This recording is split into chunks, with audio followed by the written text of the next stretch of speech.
Subscribe now and press the bell icon. Never miss an update. Hello दोस्तों, तो कैसे हैं आप सब मित्रों। स्टडी विद पीएन लोधा इस चैनल पर सभी का स्वागत करता हूं मैं। REET teaching method test number 46, जैसा कि थंबनेल देखा होगा आपने, स्पेशल टेस्ट है तो स्पेशल क्वेश्चन मिलेंगे, बिल्कुल नए प्रश्न देखने को मिलेंगे। हर प्रश्न से नए फैक्ट जो आपने कभी नहीं पढ़े या पढ़ भी लिए तो भी बहुत सारे नए फैक्ट यहाँ पर आपको देखने को मिल जाएंगे साथियों। एग्ज़ाम लेवल के अकॉर्डिंग ये टेस्ट बनाया गया है मित्रों, तो इसलिए इस वीडियो को ज़रूर पूरा देखिएगा, क्योंकि बहुत कुछ नया सीख करके आप आज जाने वाले हो, बहुत कुछ नया सीख करके। ठीक है, वीडियो को शुरू करते हैं। इसके पहले मैंने साइकोलॉजी का भी टेस्ट अपलोड किया है, तो उसको भी आप ज़रूर देखिएगा साथियों। तो चलिए पहला क्वेश्चन देखेंगे मित्रों। प्रश्न नंबर 1, आप ऐसा नहीं है कि 2-3 प्रश्न पे ही रुक जाओ, कम से कम 5 से 7 प्रश्न करके देखिएगा। अगर आपको लगता है कि हम नया नहीं सीख रहे हैं या इंटरेस्टिंग क्वेश्चन नहीं है, तो बिल्कुल आप चैनल को अनसब्सक्राइब करके भी जा सकते हो, लेकिन एक बार 5-7 प्रश्नों को जरूर देखिएगा मित्रों। प्रश्न नंबर 1, लिखना एवं पढ़ना सीखने के संदर्भ में कौन सा कथन सबसे उपयुक्त है? विकल्पों को देखना है साथियों। अब पहला क्या कह रहा है, पढ़ना सीखने की तुलना में लिखना सीखना जटिल है। लिखना सीखने की तुलना में पढ़ना सीखना जटिल है। दोनों कौशल एक एक करके सीखे जाते हैं और लिखना एवं पढ़ना सीखना अंततः संबंधित होते हैं। तो मित्रों, सबसे उपयुक्त कथन के बारे में विचार कीजिएगा, अच्छी तरह से सोच समझ के जवाब दीजिएगा। आपका टाइम स्टार्ट होता है 4-5 सेकंड के लिए, मैं इसके आपको टाइम देता हूं। तो चलिए बताइए राइट आंसर। मित्रों, इसका जो सही आंसर है, सबसे बेस्ट विकल्प यहां पर रहेगा, लिखना एवं पढ़ना सीखना अंततः संबंधित होते हैं। देखिए, दोनों ही भाषाई कौशल है। भाषाई कौशलों के संबंध में एक क्वेश्चन आता है बार बार, तो उसमें एक विकल्प होता है अंतः संबंधित होते हैं चारों भाषाई कौशल। तो ये दोनों भी पूर्ण रूप से एक दूसरे से संबंधित है साथियों, इसलिए ये सबसे आपका बेस्ट विकल्प रहेगा प्रश्न नंबर 1 में, चौथा विकल्प। मित्रों देखिए, अगर अंतः संबंधित नहीं हो तो फिर वहाँ पर एक क्रम में सीखे जाते हैं, ये वाला विकल्प सही रहता है, अगर अंतः संबंधित वाला विकल्प न हो तो। लेकिन यहाँ है तो यहाँ पर वो ही आपका राइट आंसर है पहले प्रश्न में। प्रश्न नंबर 2 देखेंगे, निम्न में से कौन सा शिक्षण सूत्र नहीं है? ज्ञात से अज्ञात की ओर, अज्ञात से ज्ञात की ओर, पूर्ण से अंश की ओर, विशिष्ट से सामान्य की ओर। तो अब आपको ऐसा लग रहा होगा कि यार शिक्षण सूत्र तो चारों ही सही है, तो फिर अब कौन सा करेंगे? तो देखिएगा, ज्ञात से अज्ञात की ओर शिक्षण सूत्र क्या कहता है कि बालक को पहले वो चीज़ें पढ़ाई जाए जिनके बारे में उससे नॉलेज है, और फिर धीरे धीरे जिन चीज़ों को वो नहीं जानता उसकी तरफ बढ़ा जाए। पूर्ण से अंश की ओर गेस्टाल्ट वादियों ने जो सिद्धांत दिया था उस पर आधारित शिक्षण सूत्र है कि बालक के सामने समस्या को पूर्ण रूप से प्रस्तुत करना चाहिए, क्योंकि समस्या का समाधान पूर्णता में होता है, अंश में नहीं। तो इसलिए पूर्ण से अंश की ओर, ये दोनों ही शिक्षण सूत्र अच्छे हैं, सही है। विशिष्ट से सामान्य की ओर, आगमन विधि के अंतर्गत ये शिक्षण सूत्र चलता है साथियों। अनेक बार एग्जाम में ये क्वेश्चन पूछ लिया गया है, विशिष्ट से सामान्य की ओर कौन से विधि का शिक्षण सूत्र है? तो आगमन का। तो मतलब तीनों तो बिल्कुल बाकायदा बिल्कुल सही है, लेकिन अज्ञात से ज्ञात की ओर मित्रों ये विकल्प गलत है, क्योंकि यहाँ पर तीनों से बेस्ट, मतलब इससे तीनों ही बेस्ट है, ये सबसे वीक है। तो सेकंड विकल्प पर हम जाएंगे दूसरे क्वेश्चन में। नेक्स्ट आता है प्रश्न नंबर 3, यहाँ पर आपका सेकंड विकल्प सही है। प्रश्न नंबर 3 है, व्याकरण शिक्षण की किस विधि में बच्चों को उत्तम लेखकों की रचनाएं पढ़ने को कहा जाता है जिससे छात्र व्याकरण का ज्ञान प्राप्त करते हैं? आगमन विधि, निगमन विधि, पाठ्य पुस्तक विधि और भाषा संसर्ग विधि। तो मित्रों, आगमन विधि में तो उदाहरणों के माध्यम से व्याकरण का ज्ञान करवाया जाता है। पहले उदाहरण दिए जाते हैं, फिर बच्चे निष्कर्ष या नियम निकालते हैं अध्यापक की सहायता से। निगमन विधि में पहले ही नियम बता दिए जाते हैं, फिर उदाहरण दिए जाते हैं। तो ये दोनों तो नहीं है, क्योंकि इसमें उत्तम लेखकों की रचना की बात की जा रही है। मित्रों पाठ्य पुस्तक विधि में पाठ्य पुस्तक का प्रयोग किया जाता है व्याकरण को सिखाने के लिए। ठीक है कि भाई जो किताब होती है उसमें जो जो टॉपिक है उनको बच्चों को पढ़ा दिया। लेकिन जो भाषा संसर्ग विधि है साथियों, इसका प्रयोग प्राथमिक स्तर से ही आरंभ हो जाता है, लेकिन ये अपूर्ण विधि मानी जाती है। इस विधि में मित्रों उत्तम लेखक जो होते हैं उनकी रचनाएं पढ़ने को कहा जाता है। प्राथमिक स्तर पर तो बहुत ही कम उपयोगी मानी जाती है साथियों ये, इसलिए चौथा विकल्प सही है। यहाँ पर देखिए इस विधि में ही बच्चों को उत्तम लेखकों की जो रचनाएं हैं उनको पढ़ने को कहा जाता है। विकल्प नंबर 4 सही है प्रश्न नंबर 3 में। चलिए आगे बढ़ेंगे प्रश्न नंबर 4 की ओर। तो साथियों चौथा क्वेश्चन देखते हैं, प्रश्न नंबर 4 क्या पूछ रहा है आपसे। चौथा क्वेश्चन मित्रों, किसके अनुसार बच्चों को कक्षा 3 में आने पर मौन वाचन करना सिखा देना चाहिए? डेचेंट, जड, पिंटर और इनमें से कोई नहीं। वेरी इंपॉर्टेंट क्वेश्चन, क्योंकि आपको ये तो पता है कि रीट एग्जाम में क्वेश्चन आया था कि मौन वाचन किस कक्षा से आरंभ होता है, वहाँ पर आंसर माना था कक्षा 3, लेकिन वो किस आधार पर माना गया था? तो साथियों जड़, ठीक है, जड़ नामक मनोवैज्ञानिक ने ही ये बताया था और अन्य इनके साथी भी थे साथियों कि मौन वाचन जब बालक कक्षा 3 में आता है तभी सिखा देना चाहिए मित्रों। तो इस आधार पर ही इस क्वेश्चन का आंसर कक्षा 3 माना गया था। यहाँ पर आपका सेकंड विकल्प सही है प्रश्न नंबर 4 में। चलिए आगे बढ़ेंगे प्रश्न नंबर 5 पर। पांचवा क्वेश्चन साथियों, गद्य व पद्य शिक्षण किसके रूप है? नाटक शिक्षण के, व्याकरण शिक्षण के, रचना शिक्षण के और उपयुक्त सभी के। तो साथियों गद्य शिक्षण व पद्य शिक्षण ये दोनों किसके रूपों में आते हैं मुख्यतः आपको बताना है यहाँ पर। तो मित्रों प्रश्न नंबर 5 का सही आंसर देखिए जो नाटक शिक्षण है वो तो गद्य में आ जाता है। व्याकरण भी नहीं बल्कि ये दोनों रचना शिक्षण के रूपों के अंतर्गत आते हैं साथियों। रचना शिक्षण के 2 रूप होते हैं, एक तो गद्य शिक्षण और एक होता है पद्य शिक्षण। ये दोनों ही रूप रचना शिक्षण के अंतर्गत आते हैं।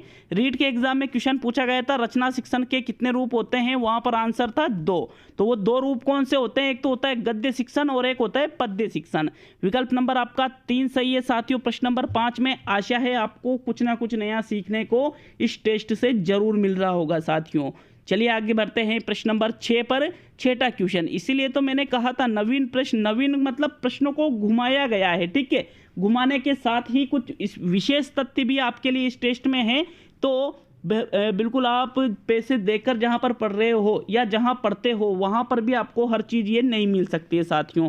बहुत ही एक तरह से यूँ मानिए कि खोजबीन करके आपके लिए ये चीज़ें लेकर आया हूँ। तो बिल्कुल इतनी मेहनत की है तो बिल्कुल आप थोड़ा सपोर्ट हमें भी करिएगा साथियों। प्रश्न नंबर 6, गाय हमारी माता है वाक्य किस बिंब से संबंधित है? दृश्य बिंब, श्रव्य बिंब, विचार बिंब, भाव बिंब। तो मित्रों गाय हमारी माता है। एक बालक गाय को देखता है, उसके मन में जो चित्र बनता है वो तो है दृश्य बिंब। कोई व्यक्ति कहता है कि भाई ये गाय है, ठीक है, अब गाय को देखने के साथ ही सुन भी रहा है तो वो बन रहा है श्रव्य बिंब।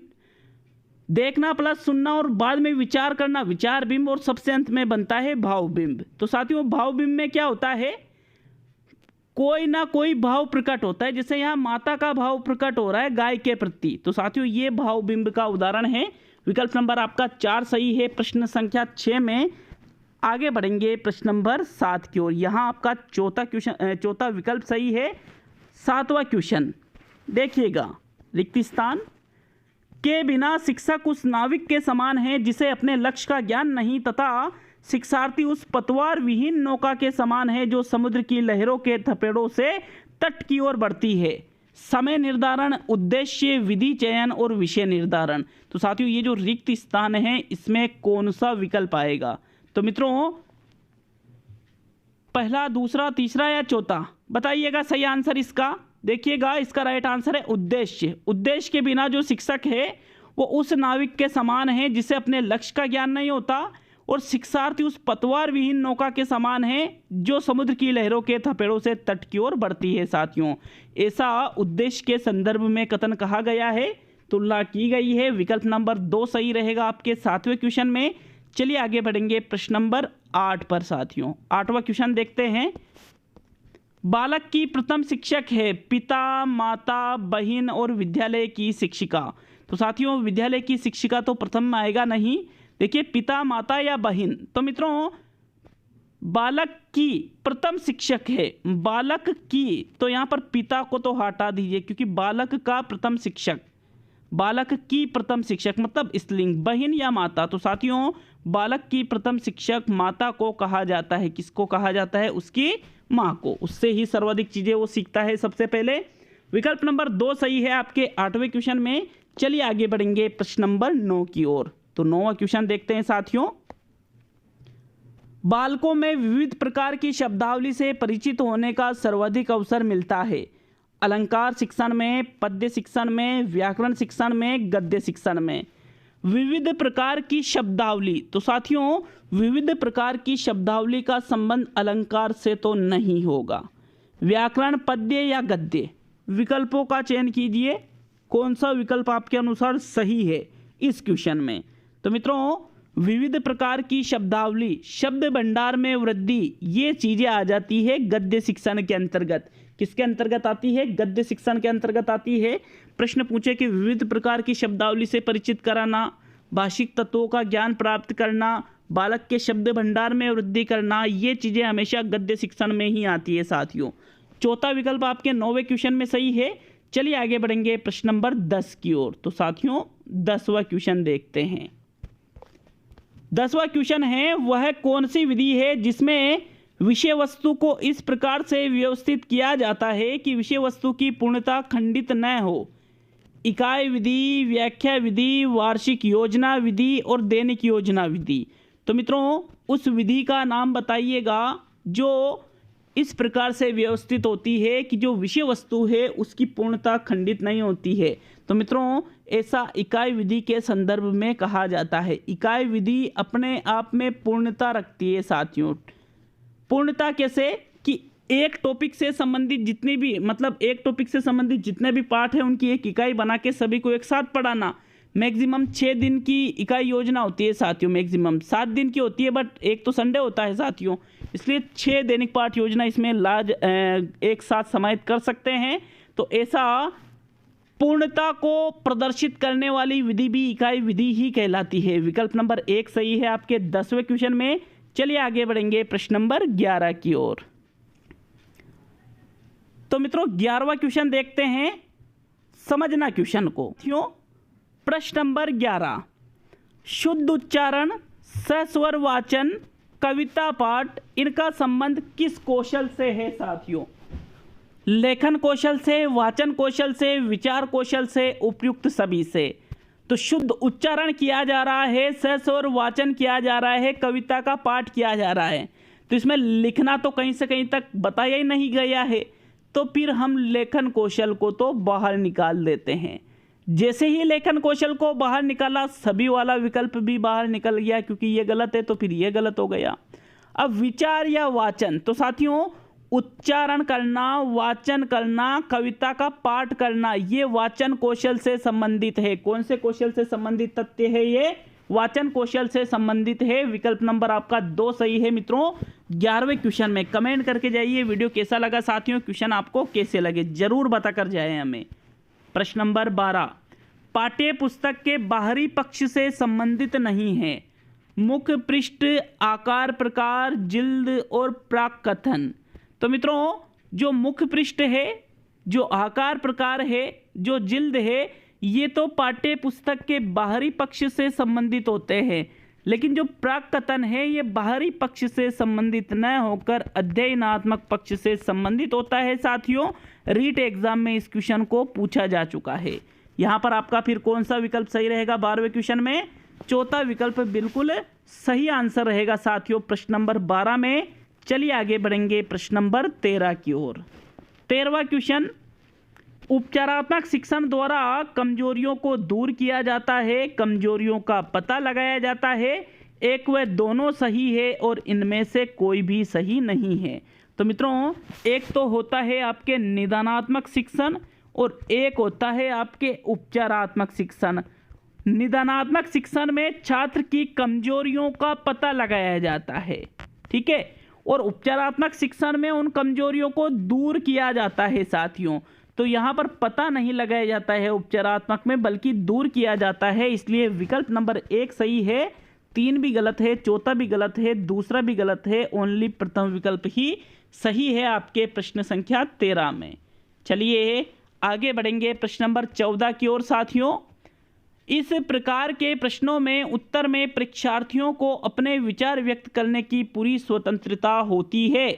वस्तुनिष्ठ प्रश्नों में, निबंधात्मक प्रश्नों में, अति लघुत्तरात्मक प्रश्नों में और सभी में। तो कौन से प्रकार के वो प्रश्न होते हैं जिसमें जो छात्र है, परीक्षार्थी है, खुद के विचार पूरी तरह से स्वतंत्र रूप से व्यक्त कर सके? तो वस्तुनिष्ठ में तो किसी एक विकल्प का चयन करना होता है। तो मित्रों वस्तुनिष्ठ में तो विचारों की स्वतंत्रता बिल्कुल रोक दी जाती है। तो पहला गलत, तो चौथा गलत। अब अति लघुत्तरात्मक भी एक लाइन का होता है, एक लाइन में आप पूरे विचार तो व्यक्त कर नहीं पाओगे, इसलिए आपका राइट आंसर रहेगा निबंधात्मक प्रश्नों में साथियों जो परीक्षार्थी है वो प्रश्नों के उत्तर लिखने के लिए, व्यक्त करने के लिए पूर्ण रूप से स्वतंत्र होते हैं। सेकंड विकल्प आपके 14वें क्वेश्चन में सही है। प्रश्न नंबर 15 देखेंगे। छाया चित्र है, श्रव्य सामग्री है, श्रव्य दृश्य सामग्री है, दृश्य सामग्री है और यांत्रिक सामग्री है। तो साथियों राइट आंसर एक बार इसका दीजिएगा, फिर हम इसके बारे में बात करेंगे। मित्रों जो छाया चित्र है इसको फोटो भी कहा जाता है, इमेज। तो ये एक दृश्य सामग्री है, श्रव्य नहीं होती है, ना ही श्रव्य दृश्य होती है। यांत्रिक भी ये नहीं है साथियों, बल्कि छायाचित्र दृश्य सामग्री है। और एक और शब्द आता है चलचित्र। साथियों चलचित्र पूछे तो वो दृश्य श्रव्य सामग्री, छायाचित्र पूछे तो वो सिर्फ दृश्य सामग्री में ही आएगी।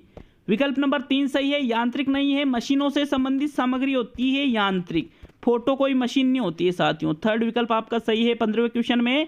चलिए नेक्स्ट प्रश्न नंबर 16।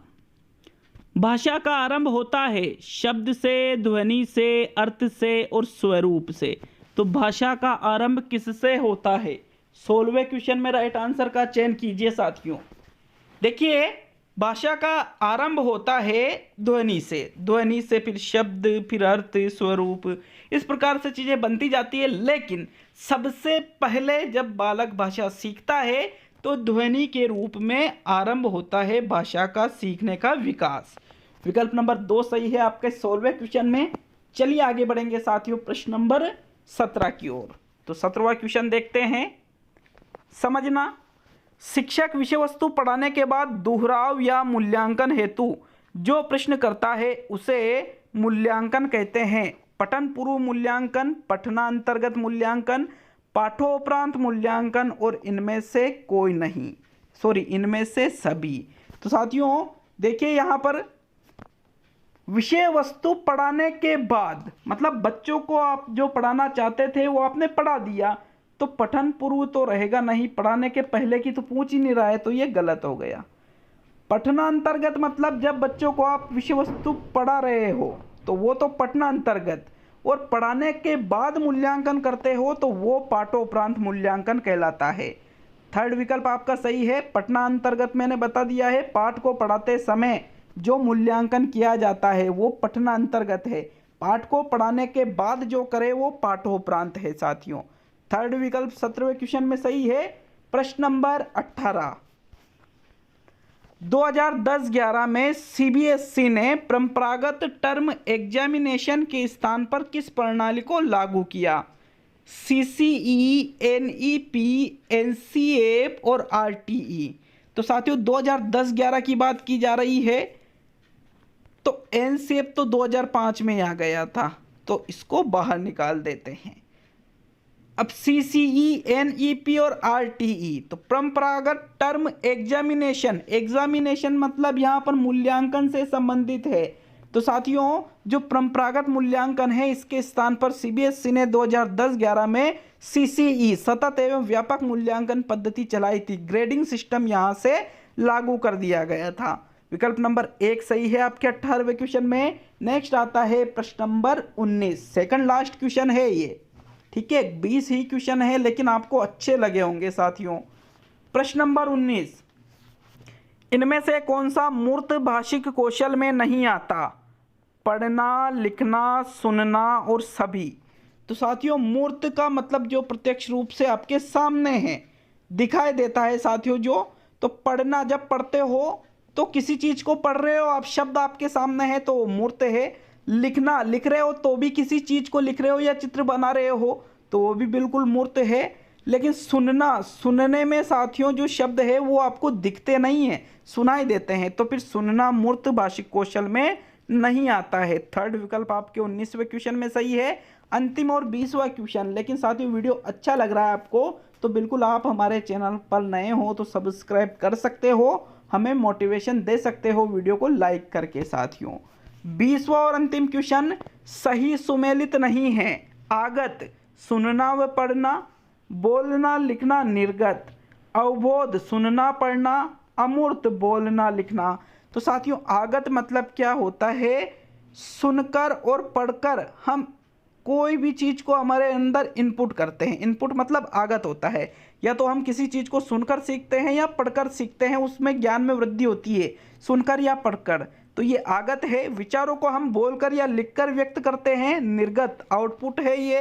अवबोध, अवबोध कैसे होता है, हमें सुनकर या पढ़कर होता है, ये भी सही है। लेकिन अमूर्त में बोलना तो आ जाता है, लेकिन साथियों लिखना मूर्त, अमूर्त में नहीं आएगा बल्कि लिखना तो मूर्त में आ जाता है। लिखना और पढ़ना मूर्त में आ जाता है, बोलना और सुनना अमूर्त में आता है साथियों। तो यहाँ पर आपका जो फोर्थ विकल्प है वो सही आंसर है। बोलना और सुनना यहाँ होना चाहिए लेकिन लिखना आ रहा है तो ये गलत हो गया और ये सही सुमेलित नहीं है। तो चौथा विकल्प आपके 20वें क्वेश्चन में सही है साथियों। आशा है आपको बहुत सारी नई जानकारियां इस वीडियो के माध्यम से मिली होगी साथियों। वीडियो को लाइक, शेयर और कमेंट करना नहीं भूलें। मिलते हैं मित्रों अगले वीडियो में।